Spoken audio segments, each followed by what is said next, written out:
அப்படியே நேரம் வளர்ந்து வளர்ந்து கீழே இப்படியே வந்து அது கீழே வந்து இதில் ஊனி அதில் போயிருப்பாரு. இயற்கை எப்படி படைச்சிருக்காங்க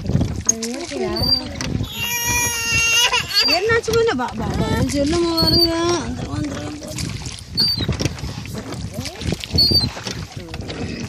ஆனால் அந்த காட்டுக்குள்ளே தண்ணி இல்லை, அந்த செடிக்குள்ளே தண்ணி இருக்காது.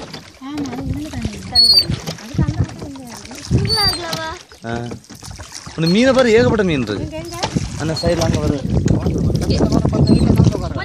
அந்த லாஸ்ட்டு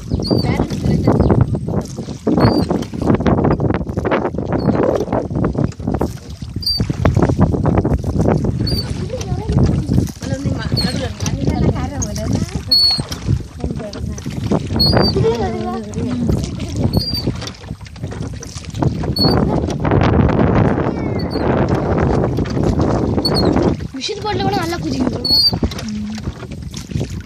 மிஷின் போட்டில் நல்லா குதிச்சலாமா? கொஞ்சம் கூட தண்ணி வரும், அந்த அளவுக்கு குதிக்கும்.